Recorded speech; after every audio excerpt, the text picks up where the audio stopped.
adalah makhluk hidup ciptaan Tuhan dengan segala fungsi dan potensinya yang tunduk kepada aturan hukum alam, mengalami kelahiran, pertumbuhan, perkembangan, dan mati dan seterusnya, serta terkait dengan berinteraksi dengan alam dan lingkungannya dalam sebuah hubungan timbal balik yang baik maupun timbal balik yang positif.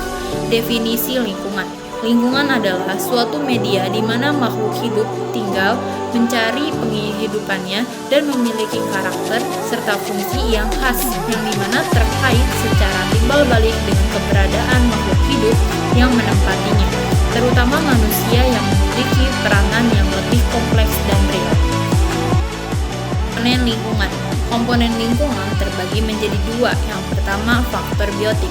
Faktor biotik yaitu adalah komponen hidup yang ada di alam, meliputi semua makhluk hidup seperti hewan, tumbuhan, mikroorganisme, dan manusia. Yang kedua ada faktor abiotik. Faktor abiotik adalah seluruh unsur yang tak hidup, misalnya tanah, air, udara, cuaca, dan suhu. Selanjutnya, manfaat lingkungan bagi manusia. Yang pertama, untuk menjadi tempat tinggal makhluk hidup, menjadi tempat melakukan aktivitas, menjadi tempat mencari makan. Selanjutnya, kualitas lingkungan dan pendudukan terhadap kesejahteraan.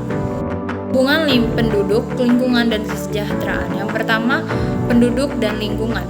Komponen biotik adalah komponen hidup yang ada di alam dan maupun semua makhluk hidup seperti hewan, tumbuhan, mikroorganisme, dan manusia. Yang kedua, hubungan antara lingkungan dan kesejahteraan.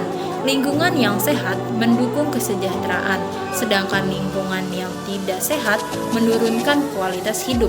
Yang ketiga, hubungan penduduk dan kesejahteraan. Kesejahteraan dipengaruhi oleh jumlah penduduk dan akses sumber daya yang harus seimbang agar kebutuhan terpenuhi. Hubungan lingkungan dan kesejahteraan. Yang pertama, lingkungan memberikan sumber kehidupan agar manusia dapat hidup sejahtera. Lingkungan hidup menjadi sumber dan penunjang hidup. Dengan demikian, lingkungan mampu mensejahterakan hidup manusia. Yang kedua, manusia selalu mencari lingkungan yang memiliki daya dukung yang baik bagi kehidupannya demi kesejahteraan hidup.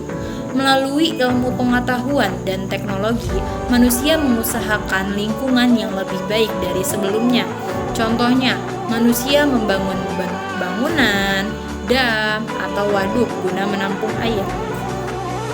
Problematika sosial budaya masyarakat. Problem yang pertama yaitu narkoba. Penyalahgunaan zat adiktif yang berdampak pada kesehatan dan kesejahteraan individu, terutama di kalangan anak muda. Yang kedua, kemiskinan. Banyak masyarakat masih hidup di bawah garis kemiskinan akibat ketimpangan ekonomi, sulitnya akses ke pekerjaan yang layak, dan keterbatasan sumber daya. Yang ketiga, kerusakan lingkungan. Eksploitasi sumber daya alam akan merusak keseimbangan. Yang keempat, pengangguran. Minimnya lapangan kerja bagi masyarakat menimbulkan adanya pengangguran tersebut. Selanjutnya, isu penting lintas budaya dan bangsa. Yang pertama ada komunitas antar budaya.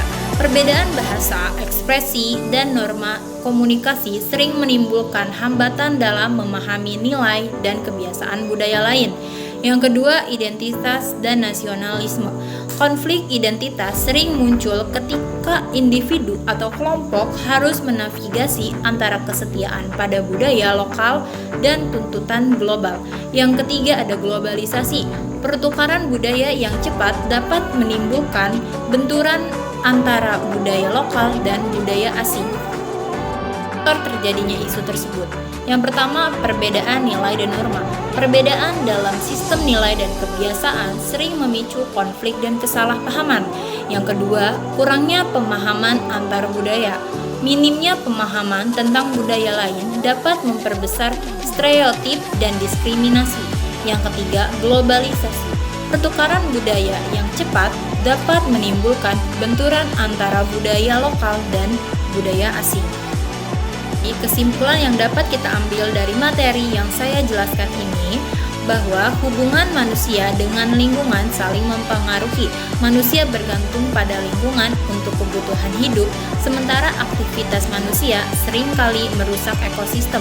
Penting untuk menjaga keseimbangan antara pemanfaatan dan pelestarian lingkungan agar generasi sekarang dan mendatang dapat hidup berkelanjutan. Kesadaran regulasi dan inovasi berwawasan lingkungan sangat diperlukan untuk mendukung harmoni antara manusia dan alam.